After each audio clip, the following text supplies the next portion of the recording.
Bismillahirrahmanirrahim. Assalamualaikum warahmatullahi wabarakatuh. Apa kabar semuanya? Saya berharap semuanya berada dalam keadaan sehat, dilindungi oleh Allah SWT. Tetap jalankan protokol kesehatan, jangan lupa stay healthy.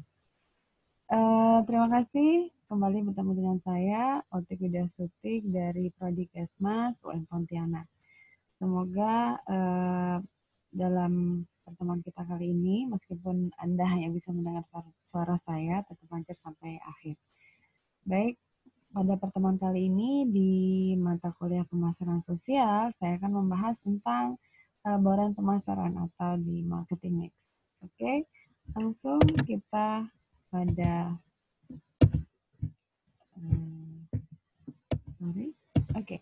marketing mix. Bauran pemasaran merupakan seperangkat alat pemasaran yang digunakan perusahaan untuk mencapai tujuan pemasaran dalam memenuhi target pasarnya. Kalau kita flashback kembali dengan melihat dari materi sebelumnya, STP ya, segmenting, targeting, dan positioning, saya selalu mengingatkan bahwa dalam jalankan strategi pemasaran, kita membutuhkan apa ini STP dan juga bauran pemasaran. Bauran pemasaran itu sangat penting sekali untuk kita bisa mempertimbangkan 4P, minimal 4P, yaitu product, promotion, price, and place. Ya. Nah, kita juga bisa mengembangkan menjadi 7P, yang di situ nanti kita mempertimbangkan lagi tentang people-nya, prosesnya, dan physical evidence. Oke. Ini menurut Kotler, ya, ahli dari pemasaran, merupakan alat yang sesuai untuk sebuah bisnis guna mendapatkan reaksi dari target pasar dalam kaitannya dengan tujuan pemasaran. Marketing mix is a set of marketing tools that the firm uses to pursue its marketing objectives in the target market. Ya. Nah, ini adalah beberapa definisi atau batasan-batasan yang bisa kita maknai untuk bisa mempermudah mengerti dalam apa sih bauran pemasaran itu. Bauran pemasaran adalah kumpulan dari variabel-variabel pemasaran yang dapat dikendalikan dan digunakan oleh suatu badan usaha untuk mencapai tujuan pemasaran dalam pasaran. Ya, apa saja variabel-variabel? Ya, sesuai dengan yang saya sampaikan tadi, ada 4P yang kita bisa kembangkan menjadi 7P. Bahkan ada juga beberapa referensi yang saya baca itu malah ada sampai 12P. Nah, apa saja? It depends on what you need. Jadi tergantung dari apa saja yang kita butuhkan dalam memasarkan produk atau memasarkan program yang kita punya. Oke. Dikatakan marketing mix karena kita bisa melihat tujuan pemasarannya, marketing objectives, kemudian jenisnya seperti apa, type of products, kemudian target pasarannya seperti apa, target market, kemudian structure pasarnya seperti apa, strukturisasinya itu seperti apa pasarnya, apakah itu memang masyarakat luas, ataukah perkantoran, ataukah organisasi, ataukah masyarakat yang memang membutuhkan pendamping, misalnya balita dan lain sebagainya. Kemudian people's behavior, ada nggak misalnya di mana mereka ini perilakunya. Isu global, misalnya budaya, agama, dan lain sebagainya. Marketing position, posisi pasarnya berada di mana? Apakah tradisional market, ini kalau produk barang ya, sangat jelas sekali. Kemudian portofolio produk, apa saja keistimewaannya, apa saja yang bisa kita dipamerkan dalam program itu, di produk itu, keberhasilannya seperti apa, achievement dari produk itu seperti apa, itu ada dalam portofolio. Nah, marketing mix, kalau kita melihat dari 4P-nya, kita di sini nih, yang biru ini product, price, place, dan promotion. Kalau saya meningkatnya 2 pro, 1 pla, dan 1 pri. Ya, 4P ini gampang susah untuk mengingat. Tapi kalau kita memaknai ada di dalam masing-masing ini, pasti kita otomatis akan mengingat. Nah, ini adalah pengembangan dari part B di sini. Ternyata ada tambahan physical evidence atau environment, people, and process. 3 hal ini bisa menjadi cukup penting ketika kita memang memperhatikan tentang bagaimana sumber daya manusia dan juga sasaran yang memang kita tuju itu ada hal-hal yang istimewa di sana sehingga kita memerlukan ketiga hal ini, salah satunya adalah people ini perlu diperhatikan secara serius. Oke. Nah, sama halnya dengan konsep ini ya, sama halnya dengan yang tadi saya sampaikan. Kita bisa melihat produk itu seperti apa sih. It's all about design, teknologinya seperti apa. Apakah program itu juga berisi seperti itu? Yes, of course. Tentu saja. Jadi kemanfaatnya seperti apa? Orang itu akan melihat, penting nggak sih saya mengikuti program yang disampaikan oleh Anda? Ya kan? Nyaman nggak sih saya? Misalnya saya mempromosikan tentang pentingnya mengkonsumsi air putih. Sederhana, sangat sederhana sekali. Tapi ketika mereka nggak tahu manfaatnya, itu it's gonna be like useless. Nggak ada gunanya gitu. Mereka berpikir bahwa itu nggak ada gunanya. Buat apa? Minum, yang penting saya nggak haus kan nggak masalah. Mereka nggak ngerti. Jadi kita butuh sesuatu yang membuat justifikasi bahwa program saya penting. Anda butuh tahu bahwa air minum tuh sangat dibutuhkan oleh tubuh. Jadi kalau misalnya Anda tidak mengkonsumsi sesuai dengan yang saya sampaikan, Anda akan mempunyai beberapa dampak yang akan Anda alami. Nah, that's what important. Ya, kita perlu mengemas produk kita sehingga itu cukup menarik. Oke?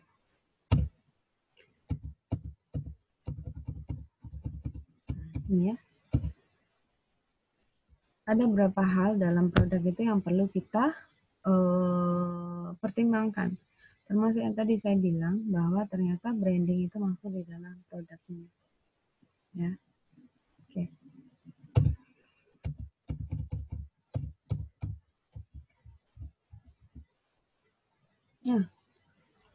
Ya. Strategi perluasan, kemudian apakah ada versi-versi yang berbeda di setiap sasaran yang kita tuju, apakah ada di edisi baru. Program ini akan dilaksanakan sebanyak 3 kali, ada edisi 1, 2, dan 3. Improvement adalah perbaikan nyata atau hal lainnya. Apakah ada perubahan kemasan? Barangnya sama.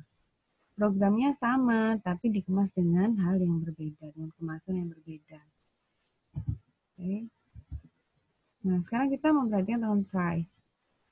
Price ini tentang bagaimana ya masyarakat ini bisa mampu untuk lebih mengarah kepada mampu untuk memahami bahwa sebenarnya mereka pun juga bisa tetap extend dan extend itu dalam arti memperpanjang atau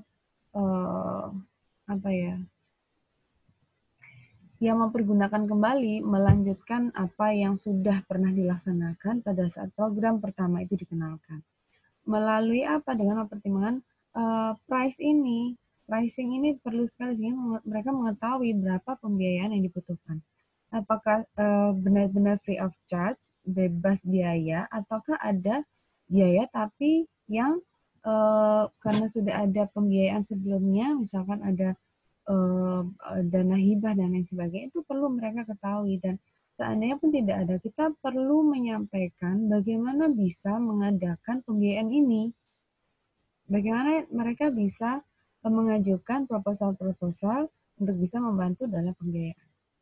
Ya. Nah, ini. Oke. Place. Ini akan menentukan bagaimana karakteristik sehingga maksudnya place ini ditentukan dari karakteristik sehingga kita mengetahui tempat yang pas untuk kita memasang ibarat kalau kita jual barang, kita tahu bahwa itu adalah tempat keramaian di mana sasaran kita itu berkumpul. Nah, kita harus mengetahui di mana tempat yang kondusif untuk sasaran kita itu bisa hadir dan memahami program yang kita maksudkan sehingga mau untuk melaksanakan apa yang disampaikan dalam program tersebut. Oke, that's a place. Okay. Dan kenapa kok ada internet di sini ya? Karena kita harus tahu bahwa tempat itu merupakan akses yang sangat menjamin bahwa masyarakat sasaran kita itu mudah untuk menjangkaunya dan mudah untuk kita menggunakan media-media yang kita gunakan. Salah satunya adalah jaringan internet. Sehingga media komputer kita dalam mengakses jaringan internet itu sangat mudah dan mereka pun juga akan lebih leluasa untuk melihat referensi yang lain pada saat produk yang kita tawarkan itu kita sampaikan, ya. Now it's promotion. Di sini ada iklan, ada endorsement. Kalau sekarang zamannya endorsement, ya kan? Apakah kita bisa menggunakan endorsement? Bisa sekali, ya, sangat bisa. Kita kalau misalnya kita kenal dengan artis ataupun yang yang bisa kita ajak untuk kerjasama, dan apalagi yang jiwa sosialnya sangat luar biasa tinggi, yang pro dengan program-program yang akan kita kenalkan, saya rasa itu modal yang cukup untuk bisa menggandeng artis-artis yang memang mau untuk membantu, ya. Dan tentunya dengan mungkin mencari atau mengajukan proposal dalam hal pembiayaan sehingga memudahkan dalam hal promosi yang kita harapkan. Oke. Kemudian khusus iklan coba dan lain sebagainya. Dan ini promosi yang tepat, promosi yang baik, ya kan? Ini akan menjadi pertimbangan oleh pesaing kita, ya, dimana kita bisa mendapatkan media yang sesuai, kita akan bisa mengalahkan pesaing-pesaing yang ada di sekitar kita.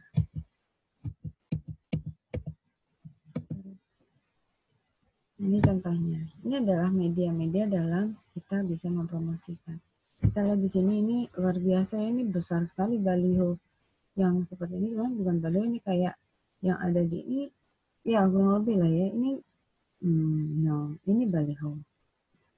Tapi kalau misalnya kita lihat Videotron, ya, Videotron yang ada di kota-kota besar, itu pun juga menjadi hal yang akan membuat nilai dari produk kita itu sangat tinggi, karena orang tahu ketika kita memasang di media tersebut itu berarti membutuhkan biaya yang cukup luar biasa mahal. Sama hanya dengan ketika Kementerian Kesehatan menyampaikan ini di seluruh TV swasta, yang artinya ya bisa jadi mereka banding dengan program-program yang lain di TV tersebut, ya. Tetapi ini memang bukan hal yang murah gitu loh, sehingga kita bisa melihat bagaimana kredibilitas dari pemasang iklan. Ya, ini kita bisa melihat bagaimana antusiasme masyarakat ketika kita mempromosikan sesuatu itu di media-media yang memang sesuai dengan karakteristik mereka. Oke, nah kita mengarah ke 7P dan melihat ada tambahan tentang people. Ini termasuk siapa yang kita akan ajak, siapa yang in charge, PIC-nya siapa, ya kan, siapa yang bertanggung jawab, di masyarakat siapa kadernya. Kita harus bentuk kader. Apapun kegiatan kita, nah nanti ini akan sangat bermanfaat sekali juga ketika kita berada di mata kuliah ini, PBL. PBL kedua terutama, sebenarnya kalau misalnya nggak COVID gini ya, kita akan menuju di lokasi tempat kita melaksanakan PBL 1, di mana kita pada PBL 1 itu sudah mengidentifikasi permasalahan kesehatan yang ada, sehingga kita bisa pada akhirnya mempunyai suatu perencanaan dalam penyelesaian masalah kesehatan tersebut. Nah, harapannya dalam penyelesaian tersebut sebagai SDM atau people-nya, kita tetap mengupayakan adanya kader yang bisa pada akhirnya mereplikasi kegiatan yang sudah kita kenalkan, program yang sudah kita jual kepada masyarakat. Seperti itu. Ini tentunya karena mereka yang paling tahu bagaimana culture dan bagaimana mereka bisa lebih sukses dalam menjual produknya. Ya, maintenance-nya itu adalah people yang ada di sana. Oke.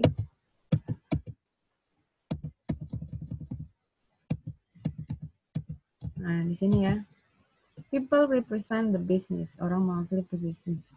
Penyedia ayam kes, ya kan? Kader. Kemudian image yang diberikan produsen akan menjadi penting. Kontak pertama tentang gambaran apa yang harus diberikan oleh produsen kepada konsumen. Ya, karena kita nggak berada di sana setiap saat. Yang berada di sana adalah kader karena mereka adalah masyarakat setempat. Ya, maka jadi penting. This is one of the essential. Ya, kita butuh orang-orang yang berada di wilayah sana. Proses. Relevan dengan industri atau bidang yang kita jalani. Ya. Bagaimana orang menikmati layanan, bagaimana proses untuk mendapatkan layanan, di mana mereka mendapatkan layanan, ya, bagaimana cara mengontak ketika ada masalah dalam servis atau pelayanan. Kemudian mereka juga bisa mengingatkan.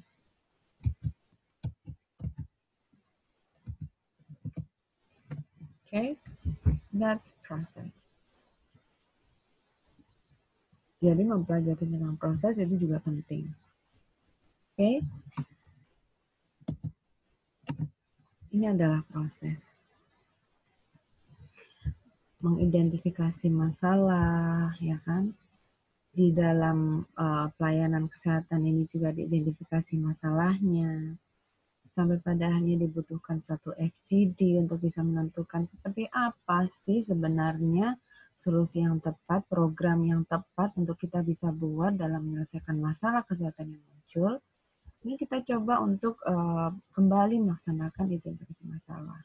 Kemudian kita melakukan lagi lebih erat tadi dengan stakeholder yang mungkin kita bisa lebih dalam membuat perencanaan di program tersebut. Dan kita bisa menjual ke masyarakat program tersebut dengan ibaratnya laris manis gitu ya. Setelah itu setelah ada satu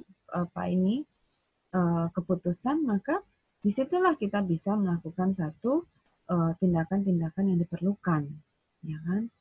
Baik itu di layanan kesehatan sendiri ataupun di masyarakat pada umumnya. Nah, ini pun hal-hal yang seperti ini misalnya diadakannya seminar kesehatan, pertemuan-pertemuan di mana di situ ada konseling, itu kan menjadi proses yang perlu dipertimbangkan.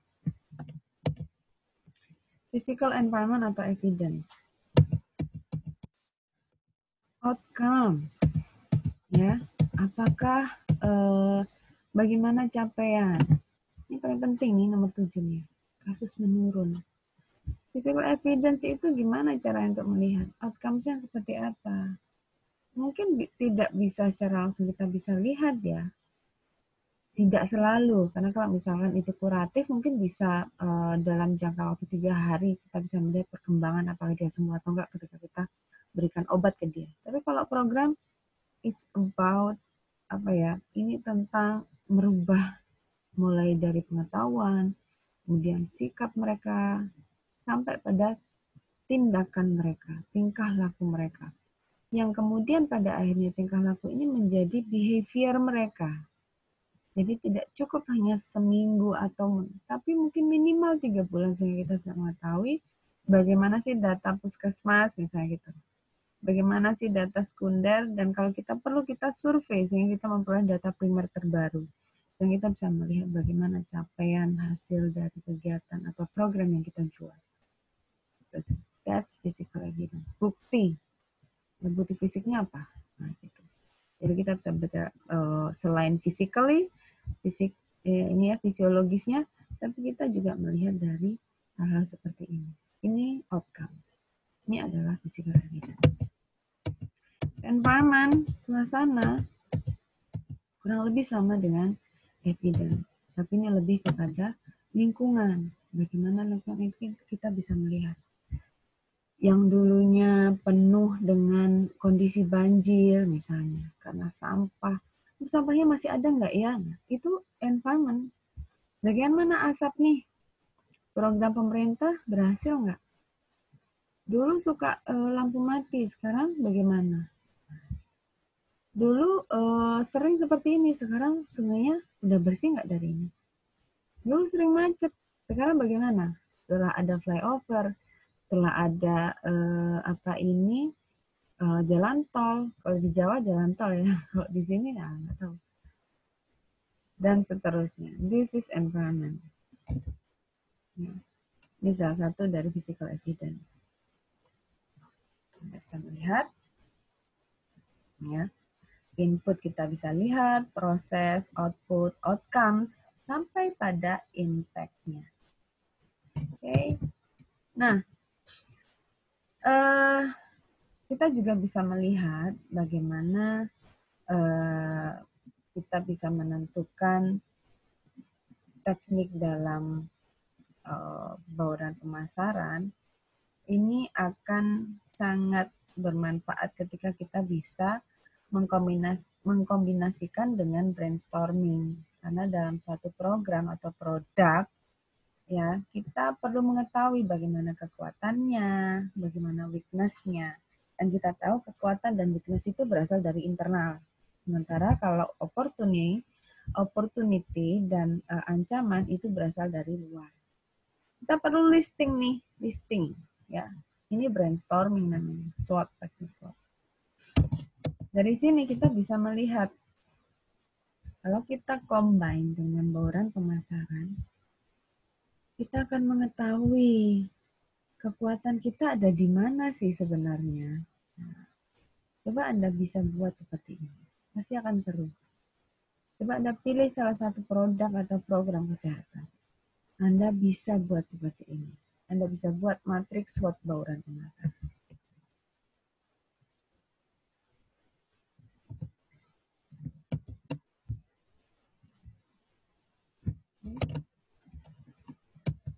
And then, ketika kita sudah mengetahui ternyata ada pesaing, ya, ketika kita melihat ada pesaing, atau kita nggak bisa bilang pesaing karena itu kita bandingkan dengan program atau produk yang lama. Ketika kita mau menyampaikan program atau produk yang baru, menggantikan, kira-kira bagaimana kita bisa menyampaikan itu dengan teknik ini ya. Nah, 4P ini. Manfaatnya ada di sini.